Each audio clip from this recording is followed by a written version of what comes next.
about a month since we last filmed Northside Manor, so welcome to the Winter Meetings edition of Northside Manor. And in case you forgot, I'm Michael. And I'm Gabriella. And we're going to jump right in case you missed it, and we're going to recap all the awards and who won them.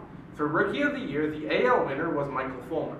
The NL winner was Corey Seager. Manager of the Year goes to AL manager Terry Francona. And for the NL, it was Dave Roberts. For the Cy Young, AL pitcher Rick Porcello won it.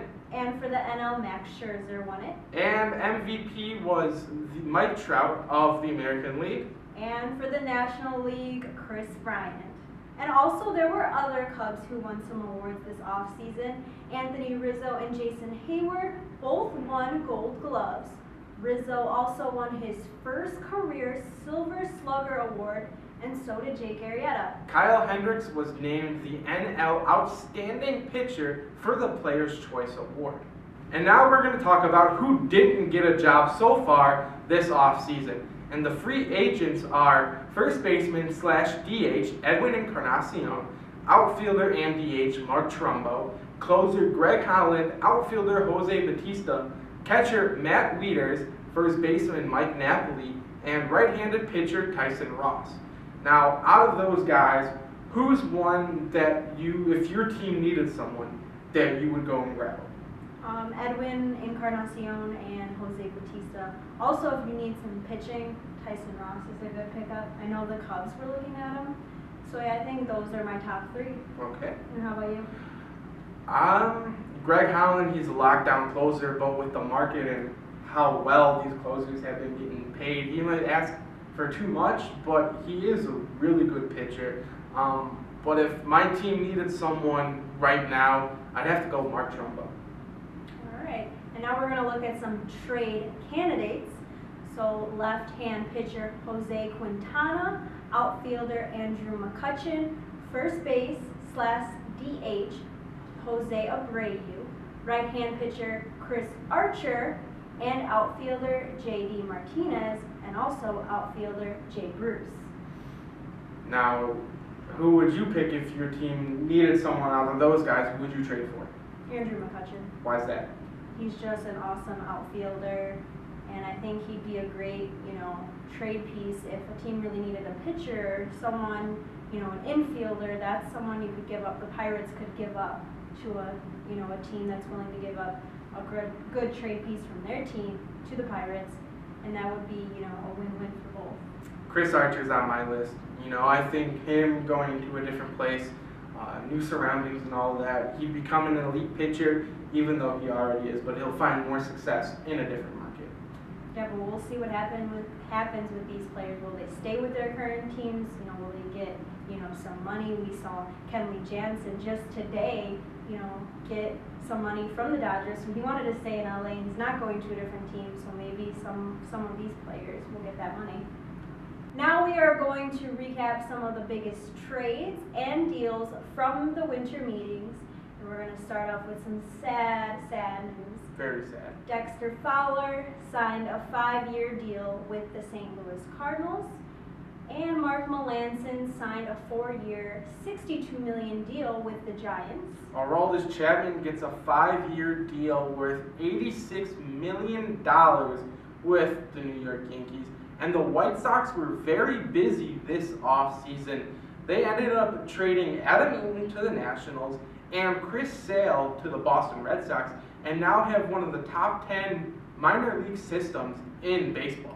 The Yankees signed Matt Holliday to a 1-year deal. The Rockies and Ian Desmond agreed to a 5-year deal worth $70 million. And the Rays and Wilson Ramos agreed to a 2-year deal. And for Cubs news, the Cubs signed outfielder John Jay to a 1-year, $8 million deal. And the Cubs traded outfielder Jorge Soler to the Royals for pitcher Wade Davis. The Cubs signed Kuji Uehara to a 1-year deal worth $4.5 million. And now we're going to talk about the biggest surprise, not for the Cubs, but for all of baseball. So my biggest surprise is that Edwin Encarnacion and Jose Batista have not landed a job yet as of filming this episode. And it's just so surprising because Both of them are outstanding players, and they're good at their positions. They both have a lot of power in their bat, and I think teams are just afraid to sign them because of, well, this market and how weak it's been and how much they're asking for. So it may take a couple weeks, or it might be tomorrow that they sign a deal. We just don't know. But them not having signed a deal right away with a team is very surprising to me.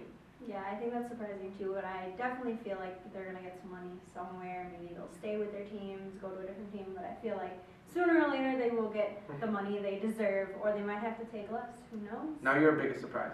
My biggest surprise, I'm going to stay with, some Cubs-related topics. Dexter Fowler going to the Cardinals. I just didn't see. I know the Cardinals were interested in him, but I just didn't see, that happening. Maybe I thought, he'd go to the Blue Jays, and I would have been happy. I would have been really happy, but I got to root for him no matter where he goes. Exactly. He's an awesome player, and, he got us to a World Series, and we will never forget that leadoff home run in Game 7. Yes.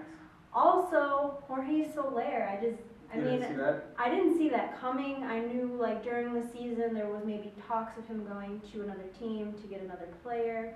And, he had an injury, hamstring. He was dealing with all that.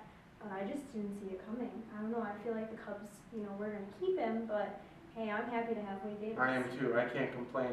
Now, you talking about Dexter Fowler brings up a point. And they did sign John Jay to that one-year deal. What do you think the outlook on him is? Where do you see him sitting with this already deep Cubs outfield?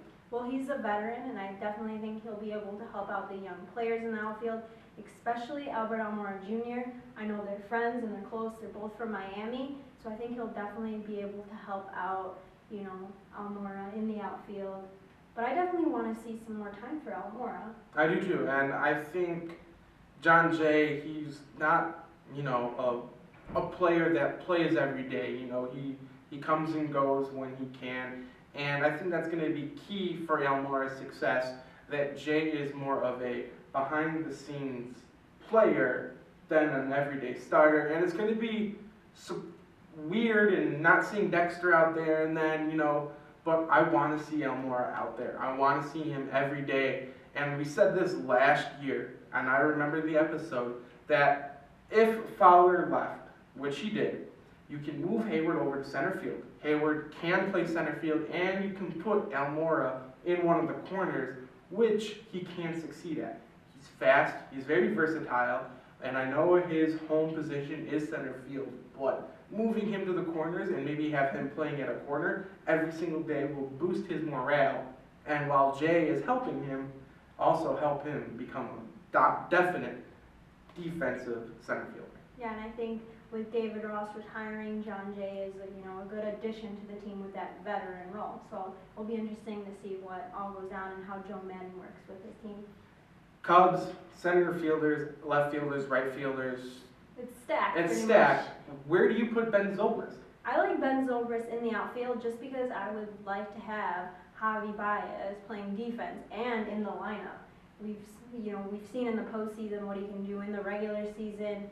And, he's growing. We're seeing the growth in him, and I feel like Ben Zobrist has to be in the outfield. But, when you want to give Baez a day off, put Ben Zobrist back at second base. But Ben can pretty much play anywhere, so. Okay. But what do you think you're seeing, especially with Kyle Schwarber being healthy now? That's a tough. I think it's going to be split for the Cubs. I definitely think you're going to see an improvement in Jason Hayward. So he will become an everyday player, as he should. He's going to fix his swing and all that. He is living in Arizona, by the way, with working with the Cubs coaching staff and hitters and seeing live pitching throughout this offseason. So we're going to see an improvement in him. You're going to see a very healthy and eager Kyle Schwarber trying to come back, get a full season under his belt. We saw what he can do in the short time frame of the World Series, but now the question is, I like Ben at second base. Maybe put Chris Bryant in the outfield and have Javi at third, and then just kind of work with that so everyone plays. Yeah, that's definitely a possibility as well. We know Javi's been at third before. He's been at short when you give Russell a day off. But yeah, you couldn't even move Bryant. I liked Bryant, you know, in the outfield as well, but you just never know. I mean, you can do so much with Exactly. these players because they can play more than one position. So, but yeah, I don't know. I think Ben Zobrist might get a lot of playing time in the outfield just because we've seen, you know, Joe and what he likes about Baez and, you know, what he needs to work on. But, you know, Joe's definitely seen an Exactly. improvement in him, so, you know, maybe he'll get more playing time. Exactly. Now, Zobrist, Baez, Schwarber, who knows? Hayward, Russell. Who's your leadoff hitter? I'm thinking Zobrist. I don't know that it's been talks of it's either going to be Schwarber or Zobrist, but I definitely think Zobrist should get that leadoff role now. We don't, you know, Uzo, Weezo. Yes. So there we go. And that's going to do for us on this episode of Northside Manor Winter Meetings Edition. Don't forget to go to our website, northsidemanor.com, to read all of the articles our entire writing staff have written for your reading pleasure. And stay connected with us. We're on all social media platforms, Facebook, Instagram, and Twitter, all at Northside Manor. And we won't be back till April when the season is about to start, but we want to wish you all a Merry Christmas and a Happy New Year, and we'll see you guys when the season starts. I'm Michael. I'm Gabriella. And go Cubs.